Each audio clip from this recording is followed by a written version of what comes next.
এই ধরনের জাহান্নামের আগুন থেকে আমরা হেফাজত করতে হোক আল্লাহুম্মা আমিন। ওয়াইলুল লিকুল্লি হুমাযাতিল লুমাযা। আমরা এক ধরনের মানুষ আছি কিতা করি আমরা আপরকে মানুষের গীবত করি কিতা করি গীবত করি। আল্লাহ রাব্বুল আলামিন যারা মানুষে গীবত করে ও ধরনের মানুষে ও ধ্বংসর কথা জানাইতরা। যারা গীবত করি, গীবত মানে কিতা তুমি মাইল লাগানোর উদ্দেশ্য হয়, দরবার লাগানোর উদ্দেশ্য হয়, তুমি যদি মাতো তারা কয় চুগলখোর। আর গীবত ও জিনিস রাসূলুল্লাহ সাল্লাল্লাহু আলাইহি সাল্লামে ফরমায়েন যিকরুকা আখাকা বিমা ইয়াকরাহু। তুমি তোমার ভাইয়ের অনুপস্থিতিতে এমন একটা মাত মাতিছো, তোমার যদি ভাই তোমার সামনে রইতা তোমার দিল জ্বলে গেল মানে ওইভাবে একটা মানে কথা।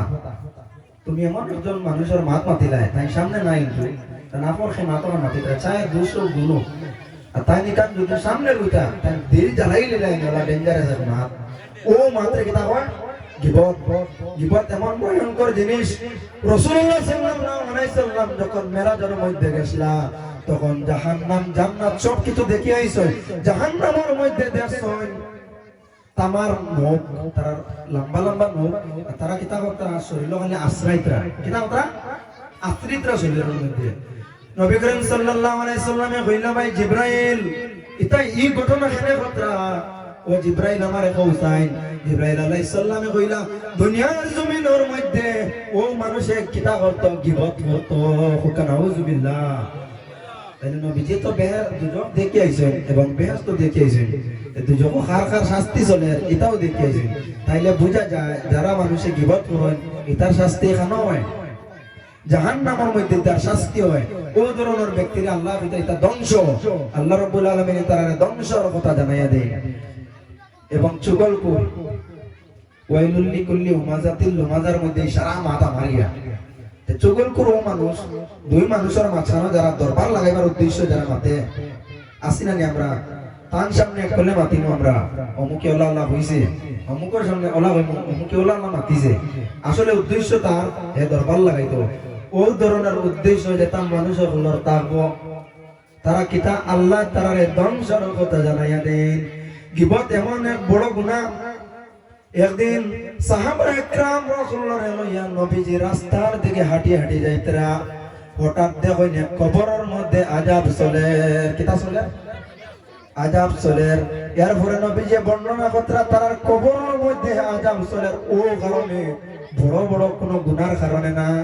কিতা ফরমাইছেন এটা দেন আযাব চলে তো বড় গুনাহ করছেন ইনা কোনো না। আযাব চলে এক ব্যক্তি ও কারণে আযাব চলে যে মানুষে পেশাব করিয়া শরীর সিটা লাগতো এটা জিনিস খেয়াল করে না। ও কারণে কবরের মধ্যেও মানুষের কিতা চলে আযাব চলে। তাইলে বুঝা যায় পেশাব করবার সময় আমরা খেয়াল করতাম মা বুঝছো নি দা পেশাব করিয়া যে ডাইরেক্ট আনা কুলুফি আই লিতাম ইলা করতাম না, আমরা পেশাব করিয়া খেয়াল করতাম। কারণ পেশাব যদি শরীরে লাগি যায় আমরা শরীর নাপাক হয়ে যায় হোক নাউযুবিল্লাহ। তাইলে আমরা পেশাব করার মধ্যে কুলুফ লইতাম, আমরা খেয়াল করতাম। তাইলে বুঝা যায় গীবতের কারণে কবরের মধ্যে আযাব চলে। নবীজি ফরমায় আমি রাস্তার দিকে হাঁটিয়া যাওয়ার সময় দেখি তারা আযাব চলে বর্ণনা করলা। আর একজনের আযাব ও কারণে চলে তাই দুনিয়ার জমিনের মধ্যে যে সময় আসলা তাই বেশি বেশি মানুষের গীবত করতা কিতা করতা গীবত করতা। এই গীবত করার কারণে তার কবরের মধ্যে আযাব চলে। কিতা চলে? আযাব চলে। এরপর রাসূলুল্লাহ সাল্লাল্লাহু আলাইহি ওয়াসাল্লামে একটা খেজুর গাছের ডাল লাগাইয়া দিলাইছেন আর হইছেন ও খেজুর গাছের ডাল যতদিন জিন্দা থাকবো ও তারা দুজনের শাস্তি একটু কম হইব, কিছু কমিব তার শাস্তি। তাইলে বুঝা যায় গীবত করলে কবরের মধ্যে শাস্তি আছে। আপনার সামনে আমি এক আয়াতের ভাবে ব্যাখ্যা করলাম ওয়াইলুল লিকুল্লি হুমাযাতিল লুমাযা। আল্লাহ এর পরের আয়াতের মধ্যে জানাইয়া দেন আল্লাযী জামাআ মালান ওয়া আদ্দাদা। যে মানুষের টাকা পয়সা বানায় ধন সম্পদ বানায় এবং বারবার গনে, মানে বুঝছেন নি টাকা পয়সা ধন দৌলতে জমাইব বারবার গনিব তার দিমাগও খানাইব টাকা পয়সা চাইছেন সব কিছু।